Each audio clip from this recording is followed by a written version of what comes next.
Hey everyone, this is Laura Gadenik with Laura Gadenik Astrology, and I'm here to give you the astrology for the weeks of March 6th through the 19th, 2023.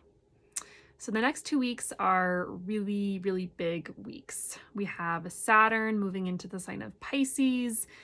We have Mars making a square to Neptune for the third and final time, and we have a lot of activity happening with Mars. The Sun and Mercury both square Mars while conjoining with Neptune.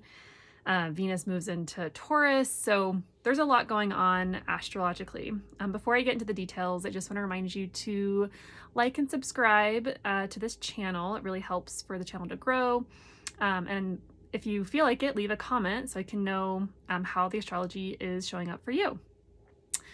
Okay, so Monday the 6th, we have the Sun making a sextile to Uranus. This is a really good day to just do something different, a bit more outside of the box, outside of the norm of your daily routine, and maybe even express something authentic about yourself that you might not have spoken out about before. It's a good time for that. Tuesday the 7th is when things really get kind of juicy. So first we have a full moon in Virgo happening early in the morning. This happens at 16 degrees of Virgo. And you know, it's Pisces season. We have the Sun and Mercury in Pisces as well as Neptune. So things get a little foggy in Pisces season. Pisces is the opposite of Virgo, right? Virgo's very organized, detail-oriented, prepared, likes to get things done. Whereas Pisces is kind of like in dreamland and is more about imagination and creativity and going with the flow. So they're very opposite archetypes. And so we have this moment of the full moon happening in Virgo. So this is kind of a moment or a time where we can utilize more of the Virgo energy during Pisces season. So this is a good time to get organized, to sift and sort through things, maybe even get rid of things. Virgo is notorious for being good at editing or getting rid of things. Good time to clean your space, get your ducks in a row, get into the details because it gets really confusing later on in the next couple weeks. So this is a good time to like get organized. And this happens like right before Saturn moves into the sign of Pisces. So Saturn will be in Pisces for about 2.5 to 3-ish years. It'll be there from until May of 2025, and then again from September 2025 up until February 2026. So there's a couple month break where Saturn moves into Aries.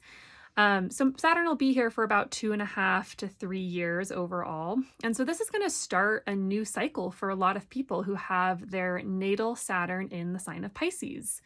So new Saturn return time period. Saturn returns are all about coming into one's own, shedding away what no longer fits, maturing into oneself, doing some hard work around certain topics or themes, depending on what house this might be for you.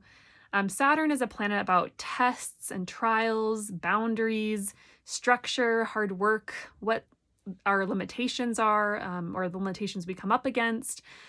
Commitment, it's usually like a reality check. Saturn can bring structure to things. And Pisces is a sign, once again, about fantasy, about flow, going with the flow, imagination, compassion, creativity, dream, like the dream state, or, you know, having an idealistic vision about something.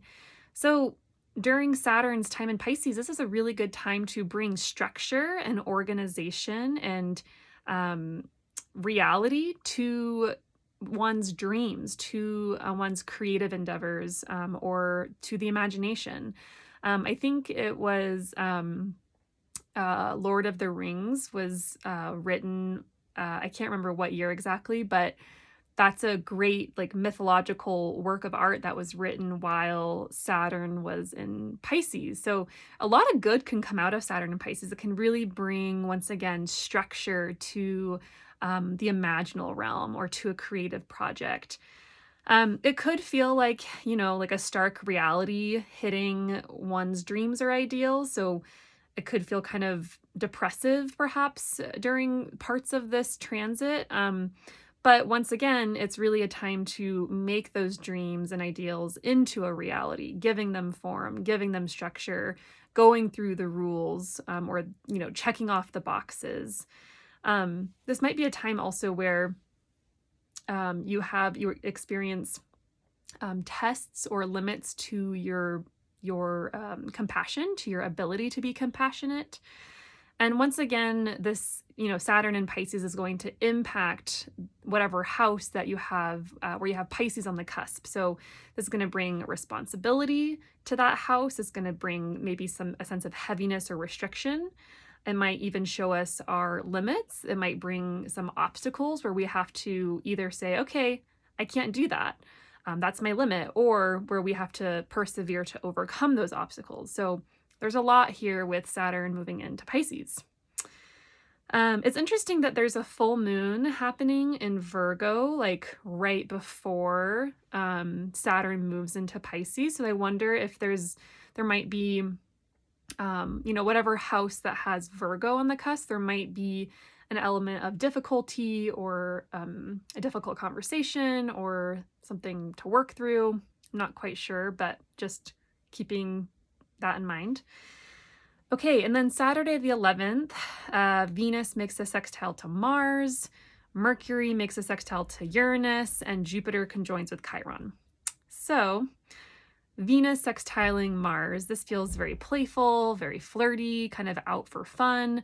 Venus is about pleasure, beauty, connection, love. Mars is about going after something, taking action, being courageous. So this might be action taken on behalf of something fun or art or pleasure or relationships, like having the courage to ask that person out on a date or, show someone how you feel, that kind of thing. Or, feeling motivated to work on an art project. Mercury making a sextile to Uranus. Mercury is the god of communication and the mind. Uranus is surprising events or things that are unexpected. So this might be a surprising message or news, or that's easeful and good and collaborative, because sextiles are easeful aspects. Could be an unexpected conversation. Just something kind of fun. And then Jupiter conjoins with Chiron. Chiron is an asteroid that speaks to where we have a wound or a pain. And it's been pretty emphasized over the last couple of weeks. I would say ever since Venus entered Aries. You might have noticed some relational wounds being triggered or highlighted.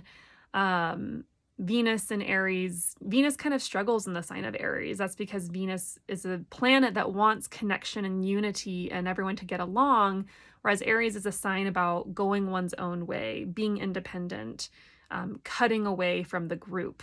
And so there's been some relational stress in the air the last couple weeks. And with Jupiter finally coming up to conjoin with Chiron, Jupiter is a planet that grows things or expands things. So it could be that the wound or the pain grows a little bit or gets a little bit bigger. However, Jupiter is also a very healing, benefic, positive force, positive planet. And so this could be the balm that heals the wound before too painful. So it could expand the wound, it could heal the wound, it might even be both. Maybe it gets bigger, the wound or the pain gets bigger before it gets healed. And you might just find that you need some space from someone or a situation. And that might be how the healing comes through. So, okay. Tuesday the 14th is when things start getting a little tricky. Mars makes the third square to Neptune. So remember, we've been in Mars has been in Gemini since August of 2022. It, went retrograde there from October 30th through January 12th, started moving forwards on January 12th. So basically for the second half of October and the first half of November, Mars was stationing retrograde, and once it stationed retrograde, it was in this square to Neptune. So think back to that time. What was going on? Mars is the planet about action, what we're motivated by, how we do things, how we go after what we want. Neptune is a planet that can be very confusing or foggy or make things very unclear. Um, and so this third square might be a completion of this energy, kind of like, okay, I know what that was all about and I have an answer. There might be some clarity. However, it could still be confusing. It could still bring up confusion around the Gemini and Pisces houses in your chart. So, confusion around what you want, how to take action, how to go after something. Neptune can be very compassionate and idealistic. So, you might feel extra inspired or motivated um, to do something. Or Mars is also a planet about conflict. And so there might be some conflict that comes up that feels kind of like nebulous or confusing. You're like, how do I deal with this? How do I navigate this? Like, you're not quite sure where to go. The other thing is, Mars is the planet of, right, how we do things, how we take action. And Neptune, especially when planets are in harsh aspect to Neptune, can be kind of draining or lethargic, or kind of like bring up, things like depression. So don't be surprised if you're feeling like extra tired this week, kind of low energy, maybe feeling a little sad. Could be a good time to do some grief work, get in touch with how you feel, like what's going on inside of you. Really get in touch with your body. And that can even provide a lot of answers, at least in the moment, even.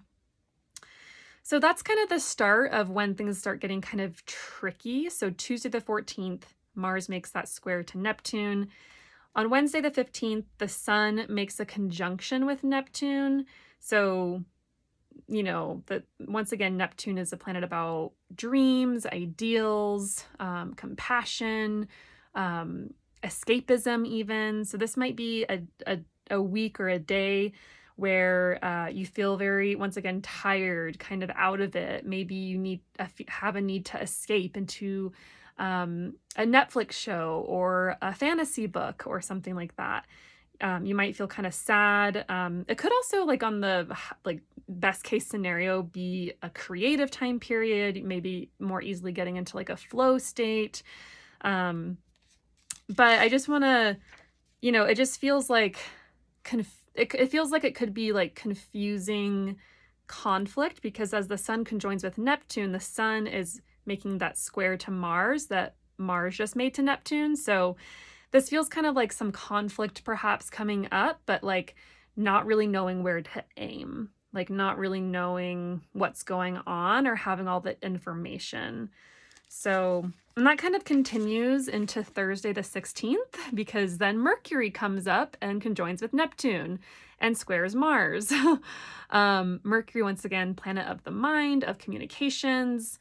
So once again, this feels kind of like intense, like in terms of, Mercury square to Mars feels like needing to make a quick decision or think on your feet or be decisive, but then Neptune's in the picture and it's like, but you don't have all the information, or something is unclear still, so you can't really make a decision. You can't really be decisive.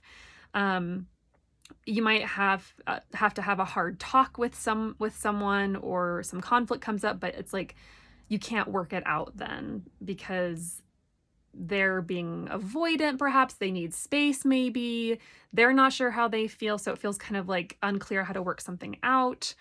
Once again, this could just be about like confusing information, so information coming through that is not super clear.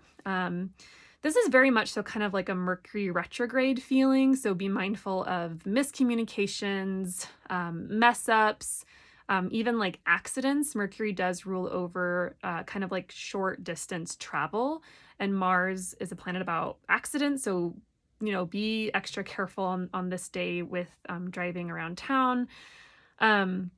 Mercury retrogrades, which this once again feels very much like a Mercury retrograde, details go out the window, especially with Mercury in Pisces. So this is not a good time to be detail oriented or rely on the information you have. Like, I would say keep an open mind and question whatever information comes in, and know that it's just like a day where things aren't very clear and then you can't really move forward. Be aware of possible deceit. Neptune can be a very deceptive planet.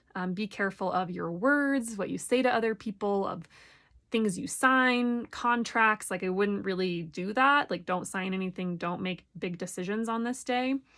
Once again, at best, this combination of like Mercury conjoined, Mercury and the Sun being with Neptune, making this square to Mars, at best, this could be creativity, poetry, storytelling, meditation. However, I think it'll be more kind of difficult, unfortunately. And that kind of, on the same day, Venus, a planet about connection, relationship, love, unity, is making a square to Pluto, which is a planet about getting beneath the surface of things and pulling out what's been hiding, what's been dark. And so Venus square Pluto feels like an intense relational talk, having to be very honest about what's going on for you, which might be hard, but ultimately it feels like something needs to come out, something needs to come up, and be addressed, essentially. And then thankfully, Venus moves into Taurus, which is a sign that Venus rules, and so she feels very comfortable in the sign of Taurus. So this could be very helpful with creating peace and harmony. And Venus will be in Taurus until April 11th. And this will bring some sweetness to the part of your chart that contains Taurus. So this is, with Venus and Taurus, it's time to relax and find pleasure through the senses, through food and, like taking a warm bath and being out in nature and enjoying outside and, smells, and that might be accentuated. So yeah, kind of an intense week that week. Just kind of a reiteration. Tuesday, the 14th through Thursday, the 16th, be very careful. Don't make assumptions. Connect with your own experience. Say I statements. I feel like when this happened, I felt this way. Try to be compassionate, try to see the other person's perspective.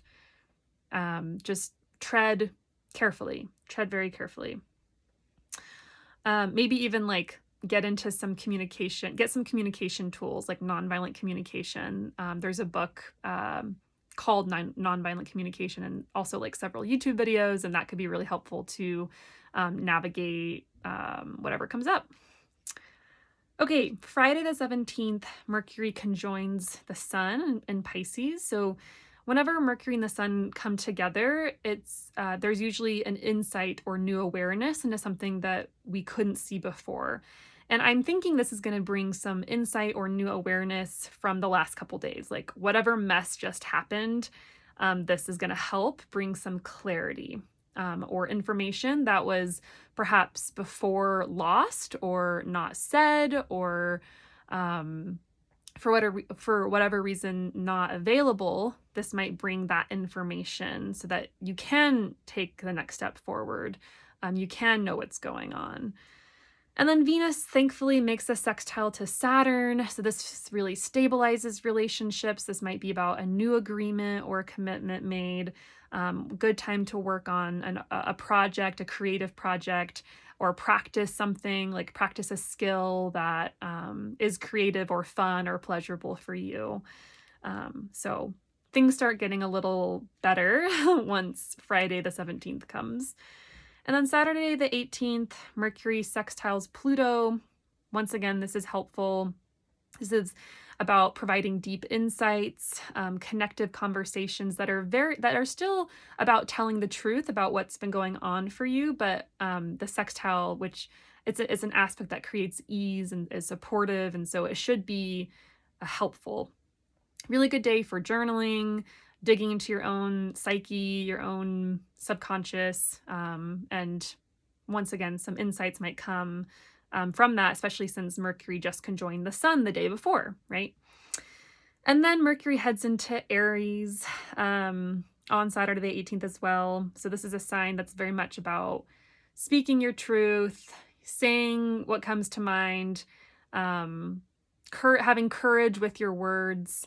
And that could, be both good and bad, right? Like if you say what comes to mind all the time, you could just kind of blurt things out without thinking ahead, um, which could be hurtful for some people, but also at the same time, Mercury in Aries can bring that courage or bravery to say what's on your mind without filter, and that might be really supportive for some people who struggle to say what they want. So it could be actually helpful. Okay, so that is the astrology for the next 2 weeks. It's big, it's kind of messy, it's foggy, it's confusing, it might feel like hurtful, possibly. There might be missing information. Yeah, just, it's all going to be okay. Let the time pass. Don't make big decisions. Don't make big declarative statements. Be in the confusion and be okay with it. That's my advice. So if you're curious about how this might be showing up in your personal birth chart, please reach out. I'm available usually on weekends for readings. And once again, please subscribe to this channel. And I'd love to read your comments if you notice how this is showing up for you in your life. Otherwise, I will be back in 2 weeks for the next astrology update.